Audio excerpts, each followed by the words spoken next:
Saan ang punta mo? Bulacan. Saan? Bulacan. Tingin ka dito saan? Ilan taon na ba yan? 5 po. Oh? 5 na?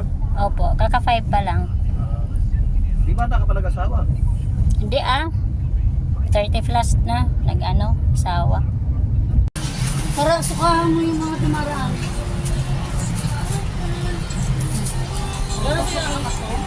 Tatlo kayo dyan. Saan balik? Diyan ka pa? Oh, saan ang punta mo? Nakikita na kayo ni Zion, no?